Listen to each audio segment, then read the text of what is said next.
안녕하세요. 책몬스터입니다. 요즘은 개성들과 자기 주장 같은 것들이 강한 시대여서 그런지 가끔은 좀 과하다 싶을 정도의 개인주의로 자기밖에 모르는 이기심을 부리는 타인으로 인해 분노하는 일이 자주 있는 것 같아요. 그런데 분노라는 게 당장은 내 화를 표출할 수 있는 방법이기도 하지만 그럴 때 가만히 감정을 느껴보면 내 몸 안에 힘이 불끈 솟아나면서 안 좋은 호르몬들이 온몸, 전신 곳곳으로 퍼지고 있다는 느낌이 들거든요. 스트레스 호르몬이 어쩌다 한 번씩 나오는 거야 괜찮지만 너무 자주 내 몸에 퍼지면 스트레스의 만성적이 돼버리기 때문에 면역과 뇌 건강에 치명적이다라는 사실을 최근 뇌 과학책에서 본 적이 있어요. 이런 사실을 인지하고 내 건강을 위해서 분노를 다스리는 방법 알면 좋겠죠? 내가 지금은 건강한 상태라고 하더라도 오래오래 건강하게 살아야 하는데 화를 잘 표출할 수 없고 매번 쌓아만 둔다면 당연히 병이 생기게 될 테니까요. 현대인의 건강 중 정신 건강이 가장 중요한 만큼 감정에 대한 이해를 돕고자 분노에 관한 이해가 쉬운 책 이야기 해볼까 하는데요. 이 영상 보시더라도 또 다시 분노는 일어나겠지만 낙담하실 필요는 없습니다. 이제는 왜 그런지 알게 될 것이고 몇 번 그런 과정을 인지하고 거치다 보면 내 몸에 안 좋은 거 할 필요 없다는 사실을 알게 되면서 거기에 더 이상 내 시간과 에너지 쏟지 않고 분노 자체에 오래 머물지 않고 흘려보내게 되실 거예요. 우리는 대개 자신이 분노했다는 사실은 알지만 분노의 배후에 무엇이 있는지는 생각하지 않는다. 분노는 겉으로 드러나는 현상이고 그 배후에는 억울함, 기대, 심판, 무력감, 두려움, 사랑이라는 다양한 감정이 존재합니다. 그렇기 때문에 분노라는 감정은 너무 익숙하게 느껴지지만 사실은 왜 분노가 일어나고 그 원인이 뭔지 이런 정보에 대한 이해가 서툴기 때문에 낯설기도 한 감정인 것이죠. 분노라는 감정을 다루는 방법은 일반적으로는 두 가지인 것 같습니다. 화를 내거나 참거나. 근데 이게 둘 다 장기적으로 봤을 때는 결과가 좋지 못하다고 해요. 그렇다면 제3의 방법, 좋은 가능성과 결과를 가져올 다른 방법도 있을까 싶은 것이 이 책을 활용하는 방법이지 않을까 싶습니다. 바로 분노에 대한 이해를 높이는 일인데요. 분노의 근원부터 살펴볼게요. 분노는 심판이다. 나의 기준이나 규칙이 어긋날 때를 말하는데 나는 맞고 상대방이 틀렸으므로 상대방이 무조건 변해야 된다. 스스로의 가치관과 신념, 그것의 올바름을 확신하기 때문에 내면의 양심, 규칙, 도덕성이 강하신 분들이 특히 자주 분노에 노출되지 않나라는 생각이 듭니다. 분노는 기대다. 자신의 요구나 기대의 좌절을 겪는 것을 말하는데요. 상대방은 내가 바라는 대로 행동해야 한다고 생각하는 거예요. 상대방이 나를 위해 무언가를 해주길 바라고 나의 조력자가 되었으면 하는 것이죠. 분노는 자기 요구다. 다른 사람에게 요구하는 것 같아도 사실은 자기 자신이 원하는 자신에 대한 요구라고 합니다. 잠재의식은 언제나 모두가 자신이 정한 바른 방식으로 살아야 한다고 생각한다. 내가 이렇게 행동하면 다른 사람도 똑같이 해야 한다고 여긴다. 분노는 감정의 연결이다. 분노할 때 그 배후에는 억울함, 두려움, 무력감 등 나약한 감정이 존재한다. 분노할 때는 사실 상대가 내 감정을 알아주고 다독여주길 바래서 내 이해받지 못한 감정 같은 것을 표출하는 것인데 평소에 화나니까 그냥 화내는 거지 이렇게 생각했던 분이시라면 내가 상대방이 알아주길 바라기 때문에 내면으로든 외부로든 표출하고 있는 거구나 라는 생각을 해보시면 이해가 되실 것 같아요. 분노는 두려움이다. 뭔가 나를 두렵게 하는 더 큰 이유, 더 큰 위험을 감지했기 때문에 자기를 그 두려움으로부터 보호하고 타인도 경고의 신호를 받음으로써 나쁜 상황을 방지하려는 하나의 경고 표시 같은 거죠. 분노는 사랑이다. 분노의 배후에는 헌신이 자리한다. 사람은 상대방을 위해 많은 것을 바친 만큼 상대방 역시 나에게 많은 것을 바치길 바란다. 그래서 많이 헌신하는 사람은 쉽게 분노한다. 헌신과 보답은 완전한 대응 관계를 이루지 않는다. 이런 관계에 주고받는 감정의 불균형이 커질수록 큰 분노로 성장할 수 있고, 균형이 깨지는 순간 싸움 혹은 이별이라는 것이 결과로 오는 것이구나 라는 생각이 듭니다. 앞에 6가지 분노 배후에 있는 감정에 대해 가볍게 살펴보았는데, 항상 타인으로 인해 내가 분노를 한다, 이런 생각이었는데, 이렇게 두고 보니 그냥 나 혼자 내면의 해석에 따라서, 내 요구에 따라서 생겨나고 없어지는 희한한 감정 같다라는 생각이 들었습니다. 어찌 보면 이기적인 감정인 것이죠. 저는 화가 났다는 것을 당장 해결할 수 없을지라도 감정을 일단 인지하는 것, 머릿속으로 이성적으로 한 번 더 인지해보는 것이 분노의 이해와 내가 원하는 감정을 선택하고 변화시키게 하는 시작이라는 생각이 듭니다. 저자는 분노가 지난 후에 혼자 다시 돌이켜 생각해보면서 왜 자신이 분노했는지 이유를 찾아보라고 하는데, 이게 정말 귀찮은 일이기 때문에 하기가 쉽지가 않습니다. 저의 경우를 돌이켜봤을 때 그 전부터 갖고 있던 안 좋은 갖가지 다양한 감정들이 쌓이고 묵혀있다가 우연히 트리거가 되는 하나의 사건, 사실 정확하게는 그 사건이 분노의 진짜 원인이 아니라 다른 것들로부터 쌓인 감정이 분출할 곳을 찾아 헤매다가 애꿎은 사람이나 사건에 분노하는 경우가 많더라고요. 그때그때 감정이 안 좋다는 생각이 들게 되면 분노라는 감정으로 커지기 전에 바로바로 왜 그런지 좀 생각해보고 이유를 살펴보고 하는 습관을 평상시에 들이는 게, 감정을 잘 참는다, 잘 숨기신다, 그런 분들이 가지신다면 좋을 태도가 아닐까라는 생각이 듭니다. 모든 감정 자체가 내 마음이 힘들거나 좋다거나 그런 힌트이고 이유가 있는 신호라고, 언제나 나를 살피고 보호하고자 하는 생각을 가지는 거죠. 자신을 가장 잘 챙겨야 하는 건 자기 자신이 아니면 안 된다고 생각하는 거예요.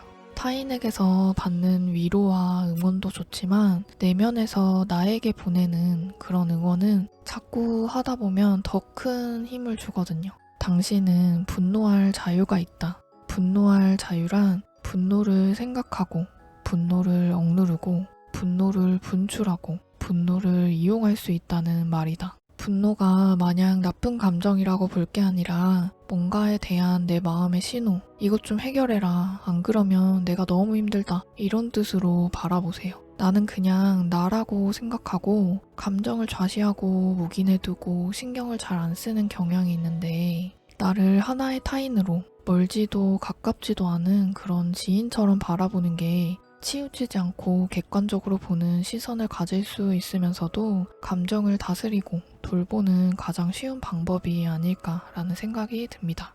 분노의 억누름에 대해 살펴보면 자기 강요, 자기 위안, 분노의 부인, 분노의 주의를 다른 곳으로 돌리는 주의 전환. 주의를 전환하면 분노는 잠재의식에 잠시 갇혀있는 것일 뿐 결코 사라지지 않는다고 합니다.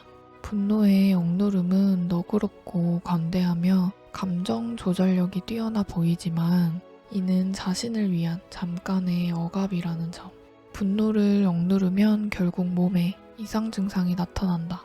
몸 안에 오랜 시간 머무른 분노는 몸을 공격한다. 분노를 억누르고자 하면 사람의 몸은 우선 분노 감정을 해결하려 한다. 그 과정에서 신체의 다른 부분에 공급되어야 할 정력이 줄어들어 내분비 불균형이나 면역 계통 교란 등 문제가 발생한다. 많은 질병이 분노를 과도하게 억누르는 것과 상관관계가 있다는 연구 결과도 있다. 또한 활기를 잃는다. 분노를 억누르면 공격성도 억눌린다. 분노를 대항하는데 자신의 에너지를 전부 소모하기 때문이다. 이때 몸은 에너지 소모를 줄여 자신을 보호하기 위해 우울을 선택한다. 우울은 오랜 시간 억압한 분노와 어느 정도 관계가 있다. 분노를 억누르면 관계를 망친다. 다른 사람을 공격하지 않아서 그 사람과의 관계를 유지하더라도 관계 안에서 분노를 너무 오래 참으면 자연스레 불편해진다. 불편한 감정이 너무 많이 쌓이면 그 관계를 끝내거나 상대방을 떠나고 싶은 생각이 든다. 따라서 어떤 관계에서든 분노를 계속 억누르기만 하면 언젠가는 관계가 끝날 것이라고 생각한다. 그런 생각을 품고 있으면 실제로 그렇게 된다. 비난하는 사람은 속이 후련할 것 같지만 비난을 마친 후에도 화가 풀리지 않거나 자신이 나쁜 사람이라는 생각까지 든다. 비평은 상대방에게 이치를 늘어놓으며 빈틈없는 화술로 괴롭힌다. 자신은 상대방과 이치를 논하고 따진다고 여기지만 상대방의 의견에는 귀를 기울이지 않고 있다. 그러니까 소통이 아닌 자신의 감정을 발산할 뿐이다. 나의 해석에 따라 감정이 결정된다. 화가 나는 이유는 타인의 행동이 아니라 타인의 행위에 대한 나의 해석 때문이다. 이 해석의 과정이 바로 라벨링이다. 라벨링은 자신의 내재적인 경험과 이해에 따라 외재적인 사물을 가공하는 과정이다. 이 과정이 그 다음의 감정을 결정한다. 따라서 분노에 대해 탐구하기 전에 먼저 라벨을 찾아야 한다. 그리고 라벨에 대한 탐구는 나는 분노할 때 타인을 어떻게 평가하는가에 대한 답을 찾는 과정이다. 라벨은 사실이 아니다. 누군가에게 내린 이기적이다, 우둔하다, 믿을 수 없다, 냉정하다와 같은 평가는 우리의 대뇌가 만들어낸 판단이지 객관적인 사실이 아니다. 그런데 우리는 그것이 개인적인 평가라는 것을 깨닫지 못하고 객관적인 사실이라고 오해한다. 자신이 가진 인지의 틀 안에 갇힌 사람은 자기 생각만이 사실이라고 여긴다. 다른 사람이 설명해도 이들은 상대방이 사실을 부정한다고 생각하고 더욱 분노한다. 이들의 분노에 담긴 의미는 이렇다. 당신이 어떤 사람인지는 내가 결정해. 반드시 나에게 동의해야 해. 반박은 필요 없어. 긍정적인 라벨이든 부정적인 라벨이든 라벨링은 타인의 진정한 모습을 가린다. 분노를 해결하려면 서로 붙인 라벨이 다르다는 것을 인지하고 그 라벨의 차이를 해결해야 한다. 사실 라벨링보다 더 심각한 문제는 상대방에게 라벨을 붙여놓고 표현하지 않는 것이다. 한 여성이 말했다. 아침에 전날 먹다 남은 전을 먹으려고 했는데 별로 맛이 없었어요. 그래서 얼른 갓 구운 빵을 사왔지요. 매일 힘들게 공부하는 아이에게 맛있는 음식 먹이고 싶잖아요. 그런데 남편이 그걸 보고는 전이 아직 남았는데도 빵을 사오다니 남은 음식은 버리려고? 라며 화를 냈어요. 여성의 관점에서는 아이를 생각하는 마음, 나는 아이를 생각한다는 화제로 소통을 하고 있지만 남편의 관점에서는 새 빵을 사는 행위에 낭비라는 라벨을 붙임으로써 낭비하지 말자라는 화제로 이야기를 하고 있는 것이죠. 두 사람은 근본적으로 다른 차원의 이야기를 하고 있었던 것이죠. 인생은 참 슬프다. 내가 화를 내면 상대방은 두려워하면서도 내가 왜 화가 났는지 모른다. 상대방은 내가 화난 이유를 전혀 모르고 슬프게도 나 역시 상대방이 모른다는 사실을 모른다. 분노라는 감정일 때 자신에게 몇 가지 질문을 해보자. 나는 무엇을 중시하는가? 상대방은 내가 무엇을 중시하는지 알고 있는가? 내가 중시하는 것을 상대방에게 알려주었는가? 그런데 여기서 중요한 건 잘 설명해야 한다는 점인데 이해가 없는 소통이 아닌 그것이 내게 왜 중요한지를 상대방이 이해해야 진짜 나의 기분을 이해하고 배려해줄 가능성이 생기기 때문이라고 합니다. 세상에 옳고 그름의 구분이 있을까? 하지만 옳고 그름을 논의하기 전에 관찰자와 기준이라는 두 요소를 명확히 해야 한다. 옳고 그름은 존재한다. 그런데 누가 그 기준을 정했는지에 따라 옳고 그름이 정해진다. 나의 관점으로 보면 그는 틀렸다. 하지만 그의 관점에서 보면 그것은 맞다. 관점이 다르면 기준도 다르고 결론도 달라진다. 사실 객관적으로 누가 옳은지 그른지는 존재하지 않는다. 옳은 것과 그른 것과 같은 이분법적 대립뿐 아니라 모든 판단은 기준이 있어야 한다.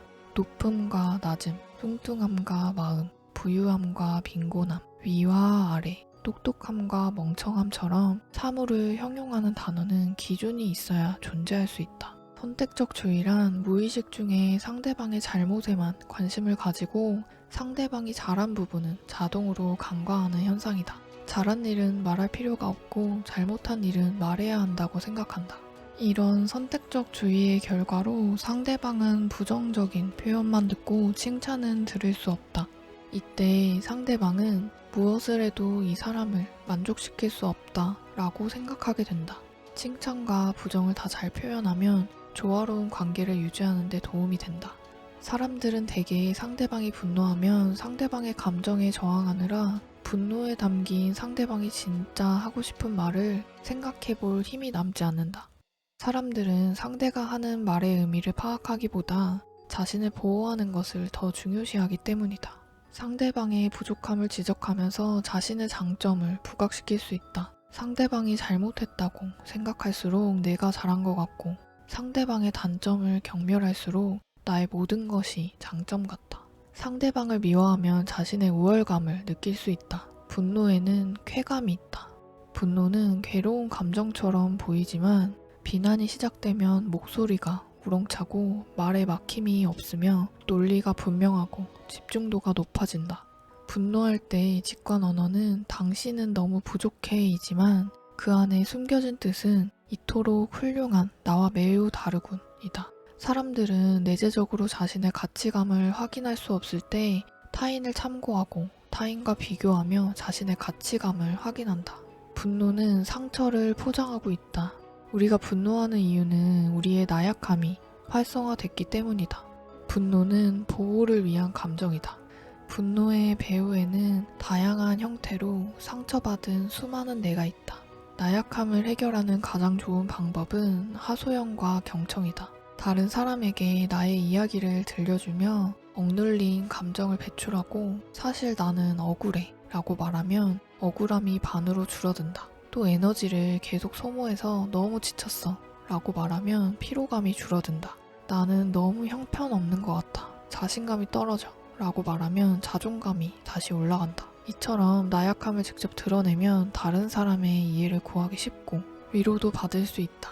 상대방을 위해 행동한다고 생각할수록 자신이 많은 것을 바쳤다고 생각한다. 그리고 상대방도 나와 같이 헌신하길 기대한다. 하지만 상대방이 나만큼 헌신하지 않으면 불공평하다고 느끼고 억울해하고 분노한다. 무엇을 했든 그가 나에게 대가를 줄 이유가 되지 않는다. 나는 하지 않는다를 선택할 수 있기 때문이다. 그것은 나를 위한 것이지 타인을 위한 것이 아니다. 오늘은 분노라는 감정의 다양한 측면에 대해 자세히 살펴봤는데요. 감정 관련된 책 중에서도 분노 하나로만 자세히 내용을 다루고 있고 책의 챕터마다 내 마음속 분노 살펴보기란을 통해 분노에 대한 적용과 이해를 높인 저자의 세심한 배려가 느껴졌습니다. 쉽게 이해되면서도 숨겨져 있는 다양한 분노의 측면을 통해 내가 너무 이기적이었던 건 아니었을까라는 생각도 들었던 시간이었던 것 같아요. 바깥 세상에 늘 받기만 바라고 원하기만 했던 건 아닌지 제대로 된 소통을 하지 않은 건 나였는데 감정에만 빠져있느라 혹은 생각하기 귀찮아서 미루고 있었던 감정들 그런 내면의 게으름을 확인한 계기가 된 것 같습니다. 화가 너무 많아서 고민이다 라는 분들께 추천드리고 싶은 책이고 소장해서 두고두고 분노가 올라올 때마다 보기 좋은 책이다 라는 생각이 든 좋은 내용의 책이었습니다. 그리고 감정은 중독되지 않는 게 가장 중요하다는 점 생각해보는 시간 되셨길 바랍니다. 오늘 내용은 여기까지입니다. 영상이 좋으셨다면 구독과 좋아요 눌러주세요. 세상을 보는 눈과 지혜, 마음의 치유에 도움되시길 바랍니다. 긴 영상 봐주셔서 감사합니다.